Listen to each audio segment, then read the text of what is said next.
berikut ini adalah revisi dari pekerjaan saya sebelumnya. Ya, ini saya ada yang salah membaca soal atau salah menganalisa sedikit ya. Jadi ada miss ya, lagi gagal fokus mungkin saya. Nah, Pak, benda digeser 5 cm, bukankah benda tetap di ruang 2? Nah, ini saya dikoreksi oleh Dokter Sunhu. Oke, akan saya buat edisi revisinya ya. Jadi memang benar ini saya ada yang sedikit salah analisa ya. Oke, kita kembali ke soal. Kita akan mulai dari awal ya. Nomor 12. Benda terletak di depan cermin cekung seperti gambar berikut. Ini disebut cermin cekung karena bagian yang mengkilap adalah bagian yang cekung. Ya, dan ini adalah titik fokus. Di sini fokusnya 10 cm. Kalau fokusnya 10 cm, titik pusat kelengkungan itu adalah 2F. Jadi pusat kelengkungannya ini di sini.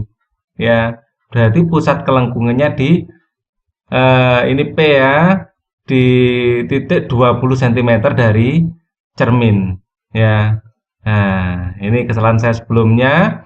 Jika benda digeser menjauhi cermin sejauh 15, nah ini belum ganti ruang, masih di ruang 2. Tadinya kan 12, ditambah 5 jadi 17. Nah, yang benar ini bendanya di sini, ya, tetap di ruang 2. Ya.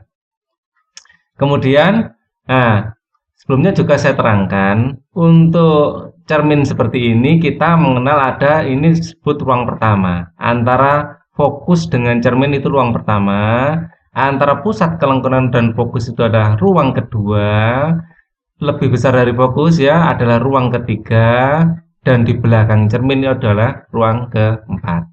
Ya, jumlah ruangan ya, ruangan benda ditambah ruangan bayangan ya, benda aksen gitu ya, ini sama dengan 5 ya, harus sama dengan 5.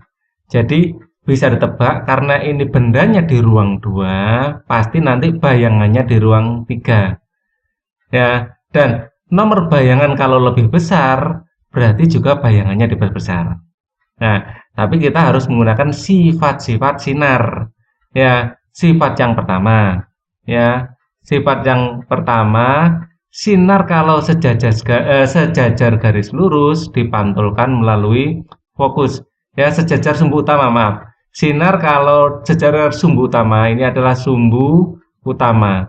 Jadi sinar kalau sejajar sumbu utama ya akan dipantulkan dia benar ya, akan dipantulkan melalui fokus. Dipantulkan melalui fokus. Ya, jadi apabila ada sinar dari sini ya, sinarnya harus melewati kepala dari yang kita analisa di sini. Sejajar sumbu utama akan dipantulkan melalui fokus. Ya, sketnya seperti ini. Ya, ini adalah sifat yang pertama. Untuk sifat yang kedua, saya kasih warna lain ya. Untuk sifat yang kedua, kalau sinar melalui fokus akan dipantulkan ya sejajar sumbu utama. Ya, sejajar sumbu utama. Ini aja ya simbol sejajar sumbu utama. Ya, jadi harus melewati kepalanya juga. Ini melalui fokus. Ya, kita gambar garisnya, sketnya seperti ini. Melalui fokus dipantulkan sejajar sumbu utama seperti ini. Ya, nah ini kurang pas gambarnya, nah, kurang sejajar maksud saya. Nah, sejajar sumbu utama. Oke, dari sini sudah kelihatan bayangannya di mana ya. Bayangannya saya kasih warna hijau gitu aja. Ini adalah warna hijau mana? Nah, ini adalah bayangan bendanya. Sini, ya, sini adalah bayangan. Jadi bendanya itu yang biru, bayangannya yang hijau. Terus kemudian satu sifat lagi sebenarnya, kalau lewat pusat kelengkungan akan dikembalikan lagi. ya. Jadi sifat yang ketiga, apabila sinar melalui pusat kelengkungan ya akan dikembalikan lagi. Tapi di sini tidak kita gunakan ya. Tapi ini adalah sifat ya melalui pusat kelengkungan. Jadi pusat kelengkungan itu ini ya. Jadi kita nggak bisa susah gambarnya. Jadi ini kalau bentuk melingkar gitu enak. Jadi ini ke sini akan kembalikan lagi pasti berpotongan di sini ya. Kelengkungan atau melalui pusat P ya dipantulkan balik. Ya.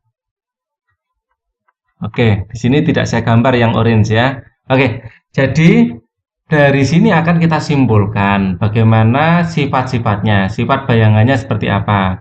Yang pertama, ya, kita bisa melihat kalau bayangan itu di depan cermin, ya, berarti bayangnya nyata. Nyata artinya apa? Bisa ditangkap layar. Kalau di sini kita kasih layar, di sini ada lilin ya, kelihatan nanti lilinnya di layar, ya, nyala apinya kelihatan. Sifat yang kedua, ya, dia terbalik. Ya, ini kita lihat ini ke atas, ini ke bawah, terbalik. Dan diperbesar, ya.